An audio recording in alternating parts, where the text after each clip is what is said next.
So after seeing a literal goldfish outperforming the NASDAQ by 14%, I think it's time we talk about stock market super bubbles. Meet Jeremy Grantham. He is a legendary investor and founder of asset manager GMO. He coined the phrase stock market super bubble and has a long history of being pretty accurate on stock market bubble predictions. Let's get to the format. So 1, what is a stock market super bubble? 2, what are other examples of super bubbles in history? And 3, why does Jeremy Grantham think we're in one right now?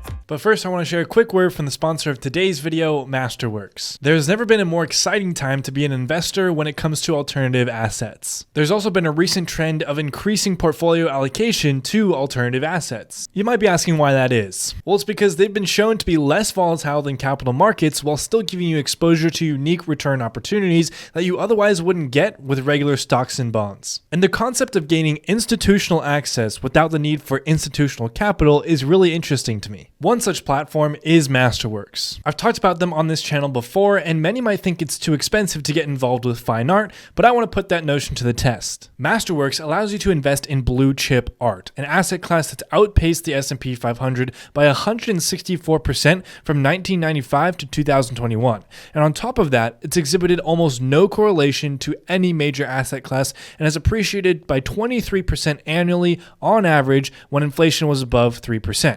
Like right now. Their team of experts analyzes over 60,000 data points to try and find trending artists with high potential for growth. Then they purchase paintings by these artists. Afterwards, they file a public offering with the SEC, which allows you to invest in shares representing ownership in that artwork on their platform. Okay, now for some legal talk so that I can actually tell you about their performance, which I honestly found impressive. Since their inception in 2017, Masterworks has successfully offered and sold paintings from their collection, each of them realizing a net annualized gain of over 30%. This is not an indication of Masterworks' overall performance, and past performance is not indicative of future results. Now that that's over, come join me and over 300,000 other members on their platform by using the special link in my description to help you get priority access. And you can see all important disclosures at masterworks.io/disclosures. Thank you to Masterworks. Check out the link below. And now back to the video. Grantham gives an example of a super bubble that he was involved in the late 60s. You see, he bought a stock for $7 and then he went on vacation. By the time he got back,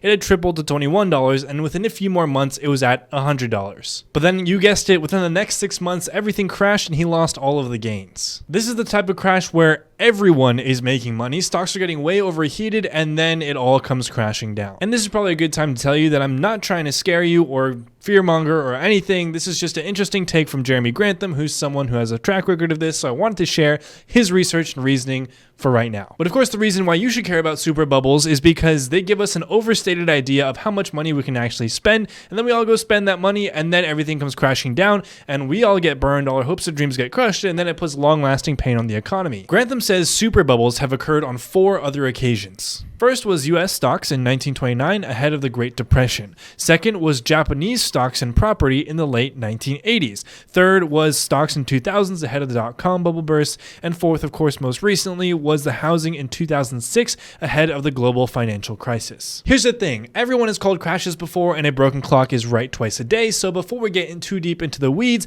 let's take a look at what Jeremy Grantham and GMO actually did to position themselves before these other bubbles that they were calling for. GMO was kind enough to publish their positioning in each of these bubbles so as to make sure that we retail investors can access their thoughts, and they even published their positioning for today's market. During the Japanese equity bubble, GMO removed all weight to Japan in their international equity portfolio. They saw it was too expensive and simply got out.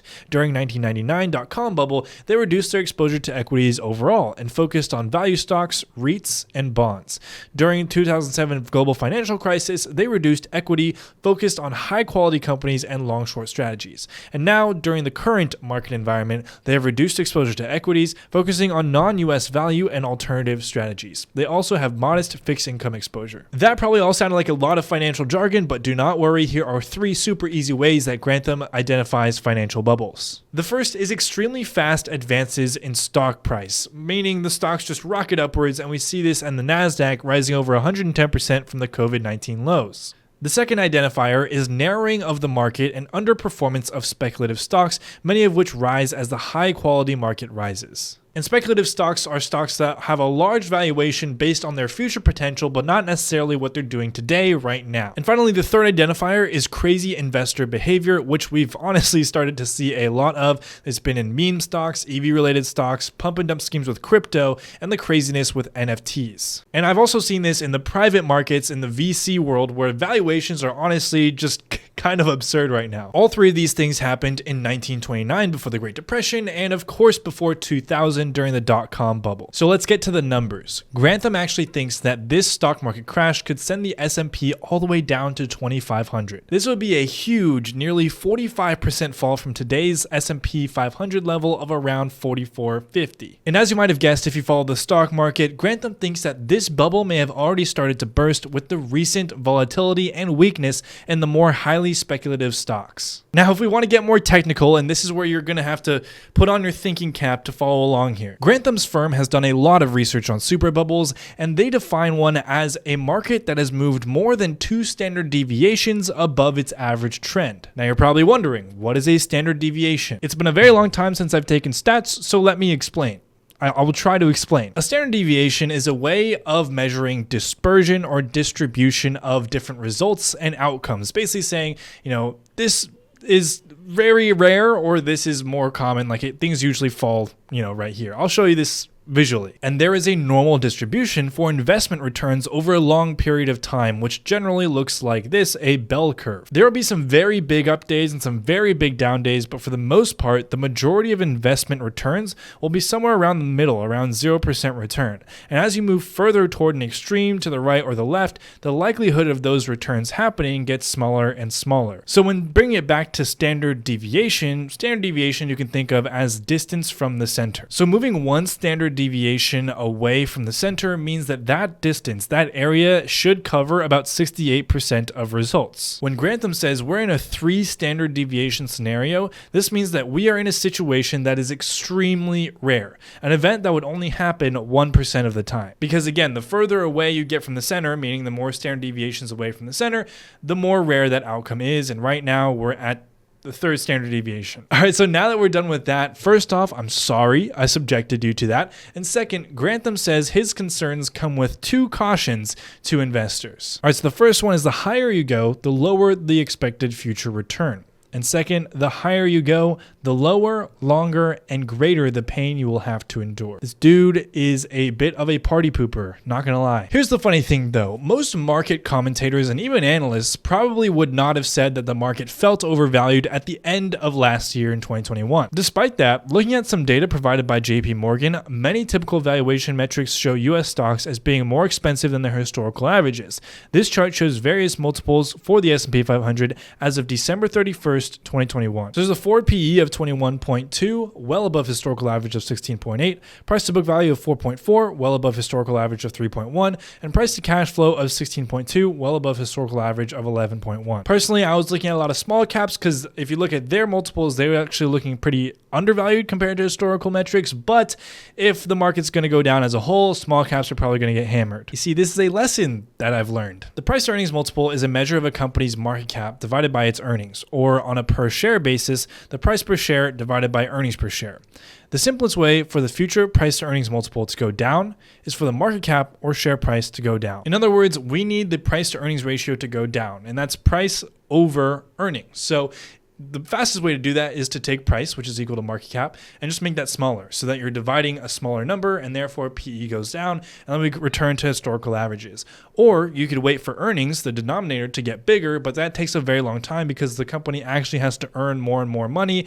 So it's a lot faster to just bring the price down of the stock and bring it to more normal valuations. And you do that by selling it. Hopefully that all made sense, but to bring the spotlight back to GMO, they say they see a bubble in a variety of different sectors in the US. Real estate. Housing prices gained a record 20% last year. US stock market. Grantham actually said there's this crazy investor sentiment that says stocks will only go up, and it's just the memification of the entire stock market. Bond markets, they are the highest price we've ever seen. And commodities, including oil and metals, are also very highly priced. One of the bigger points that GMO points to in saying that we're in a super bubble is inflation. If you follow this channel or follow stocks or are an investor in general, you probably know that high inflation is generally not great for stocks, especially the speculative ones and the high growth ones that are burning a lot of cash. GMO Dalio notes that going all the way back to 1925, higher inflation has almost always hurt multiples on stocks, meaning it's brought their prices down. This chart shows CPI inflation since 1971. The gray vertical lines indicate a recession.